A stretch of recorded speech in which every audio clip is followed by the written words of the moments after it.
methods in Java. So what is meant by a method? Method is a block of code which contains a functionality.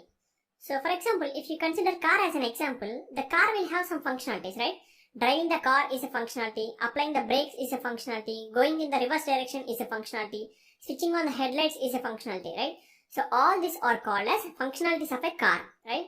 So in the similar way, if you consider this car as an example of class inside the Java, so basically in the Java we have classes, methods and variables, right?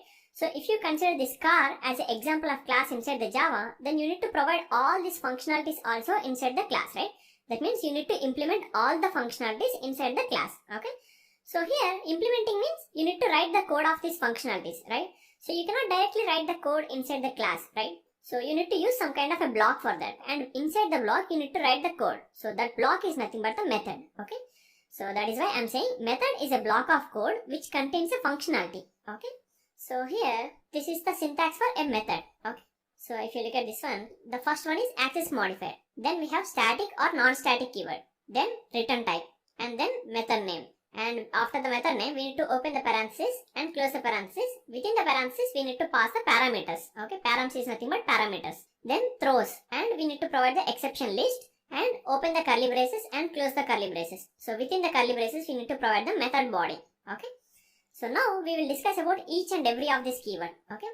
So the first thing is access modifier. So what is meant by access modifier? So for example, if you want to provide any visibility conditions to your method, like whether you want to access this method outside your class or not, or whether you want to access this method outside the package or not. So if you want to define any visibility conditions like that, then you can provide any access modifier here. Okay. So here access modifiers are actually 4. Public, private, protected and default. Okay. And the next one is static or non-static. So the static or non-static is actually a big concept. So that we will actually discuss in our upcoming videos. But for now, just remember that if you want to call your method without creating any object of the class, then you need to go for the static. Okay. So when you create any method with static keyword, you don't need to create any object for that method. You can directly call that method. So that is the static. So the non-static means it's quite opposite. So if you want to call any method by using object only, then you need to declare that as a non-static. Okay. So here we don't actually declare anything as non-static. I mean, there is no keyword as non-static.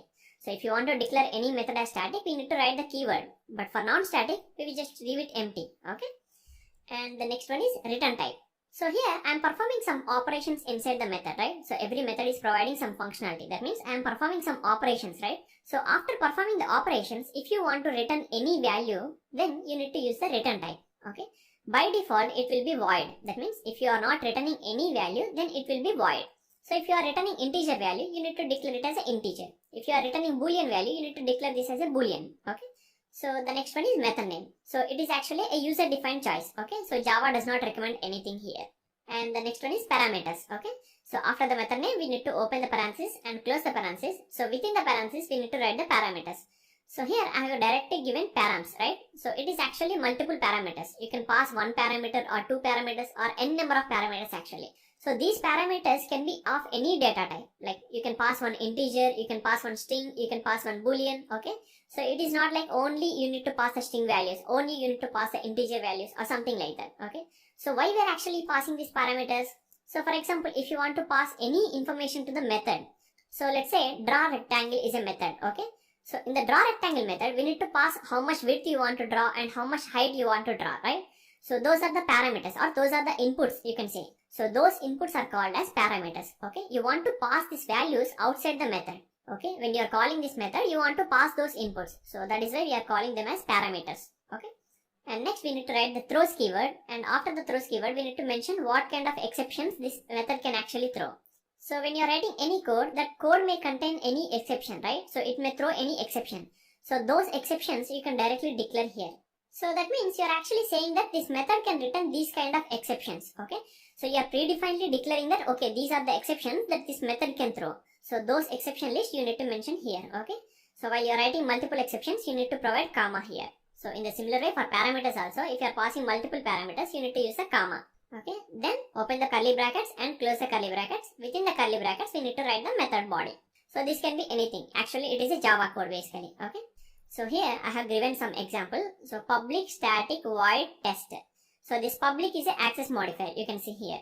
So I'm giving the visibility condition as a public. Okay, so you can access this public method from anywhere. And the next one is static. That means you can call this method without creating any object. Okay. And next we have void. So this method is not actually returning anything, right? So that is why I'm declaring this as a void method. Okay. And the method name is test. So this is a user defined choice. And next we have some parameters. So what are the parameters? I have one integer parameter and one string parameter. And next we have throws keyword, and here I have mentioned one exception, IO exception. So when we are dealing with files, the IO exception is a common thing. Okay. So here if you want to add any other exception, then you can put a comma and you can add the exception name. Okay. Then we are opening the curly brackets and close the curly brackets, and within the curly brackets I have written the Java code, right? So I have just created the file instance here. Okay, just to show you. So this is how we actually create some methods. Okay. And here one more important thing is, whatever I have mentioned in the red color, those keywords are the mandatory keywords. Okay. So you cannot skip these keywords, this access modifier or return type or method name. So these are the mandatory keywords. Okay. So whatever I have mentioned in the blue color, those are the optional keywords. So if you want to provide them, you can provide them. But if you don't provide them also, the method will be working. Okay. So those are the optional keywords here. So now what we will do, let me open the Eclipse. So here I will show you 3 examples. Okay. The first example with a basic one. Okay, basic method we are going to create. So we are not going to pass any parameters, or we are not going to return any value from the method. So we are going to create a basic method, and we are going to simply print a hello text in the console. Okay. And the next example is, we are going to create one method and pass some parameters to that method and utilize those parameters value inside the method. Okay. And the third example is, we are going to create one method and we will pass some parameters to the method and we will perform some operations. Then we will return the value from that method. Okay. That means you are using the parameters and you are using the return type also in that method. Okay. So let me show you all these 3 examples. So first I will create one method here. Okay. A simple method. So I will say this is the example 1. Okay. So I want to create one method. So first I need to declare one accessibility modifier, right? So I will declare it as public. Then I want to take the static keyword also. Okay. So I don't want to create one object here. So I am declaring the static keyword also. So I am not returning anything in the first example. So it will be void. Then I need to provide the method name. So I will simply say hello. So this say hello is the method name. Then open the parenthesis and close the parenthesis. So in the first example, I am not providing any parameters also. Okay. So I am just closing this one. Then I'll just open the curly brackets and close the curly brackets. So here I'm not providing the throws keyword and everything also. Okay. So inside this method, I want to just write one sysout statement and print hello here. Okay. So I'm just printing hello, nothing else. Okay. So now I have created this method, but I want to call this method, right? So if you want to execute the code present inside the method, you need to call the method. Okay. So every Java program entry point is main method. Okay. That means by default the control will come to this main method only. So it will look for this main method and it will execute whatever is mentioned in the main method. So if you want to execute this piece of code that is present inside another method, then you need to call this method inside the main method. Okay. So here I will say hello. Okay. So I'm not passing any parameter values or anything. I'm not creating any object and calling this method also, because this is a static method. Okay. So I'm directly calling this method. Okay, so let me execute this. So here in the console you can see it is printing hello, right? So whatever I have mentioned inside the method, so that is only executing, right? So this is how we are going to use a basic method. Okay. So one more advantage of this method is the reusability. Okay. So here I have created the code only once, but I can call this method multiple times. Okay. So let me do that. So I'm going to call this say hello method multiple times here. Okay. So if I execute this first, now I am getting 3 hello statements here, right?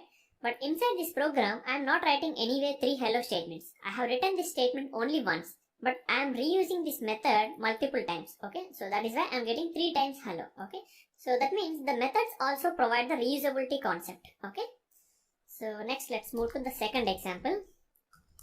Example 2. So this is with parameters.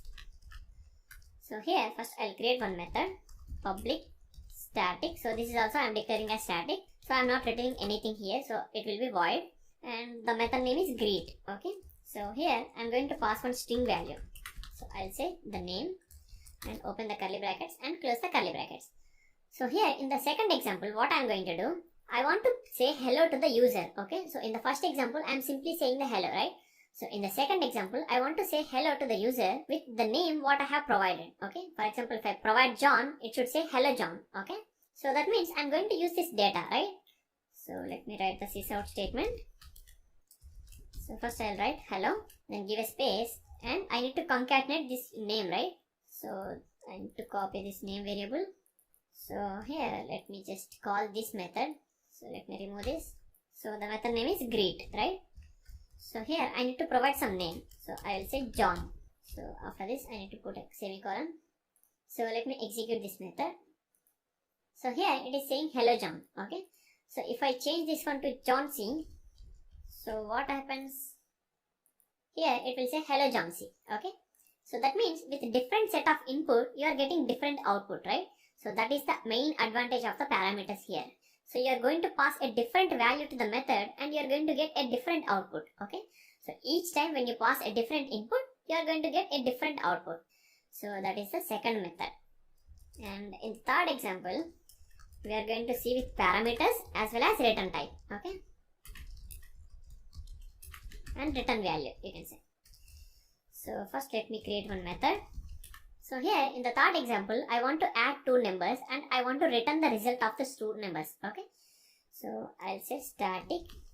So here I'm going to return the integer value, right? So I need to declare this as an int and the method name is add. So I want to add two numbers here, int I comma int j. Okay. Then open the curly brackets and close the curly brackets. So within the curly brackets, I need to add the code, right? So let me take the third variable, that is k. Okay, so I want to store the result of this I plus j into this third variable. So I plus j. So now the result is stored inside the k variable, right? So I want to return this k variable value. So how can I do that? So you can use one return statement here. Okay, return is one keyword. You can use that keyword and provide the variable name here. Okay, so whatever you want to return, that you need to provide here. Return, and you need to provide that value, then semicolon. So now this method will actually add these two numbers and it will return the result of these two numbers. Okay. So we are not printing anything inside the method. So we need to print outside of the method only, right? So when we are calling, we need to pass the values and we need to take the result of this one and we need to print that one. Okay. So now the method name is add. So I need to pass two values to this one. So let me set 2, 3. Okay. So this is how we are going to call this method, right? So if you are using any parameters, you need to pass those parameters values here. So now we are calling this method. So we need to capture the output also, right? So this method is actually returning some value. So we need to capture that value, right? So I will say int result. So I am capturing the result into this result variable. So now I want to print this result variable. Okay. So let me execute this method. So here you can see it is printing 5. Okay. So the values I have provided is 2, 3. 2 plus 3 is 5, right? So if you change this one to 30, so let me execute again. Now you can see it is providing 32, right? So it is performing the operation inside the method and it is returning the result outside, right? So here I am capturing that result and I am printing in the console. Okay.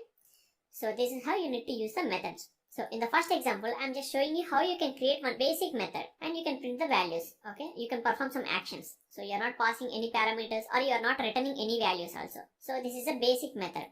And in the second example, I am creating one method with some parameters. Okay. So I am utilizing these parameters inside the method also. So this is the second example. And in the third example, I am passing some parameters and I am performing some operations. Then I am returning some value out of the method. Okay. So this is how you need to use the methods basically. So that is for this video, guys. I hope you enjoyed this video. If you like the video, please hit the like button and also share this video with your friends. So if you are facing any issues while writing the program or if you have any questions, please let me know in the comment section below. Thank you for watching. Bye bye.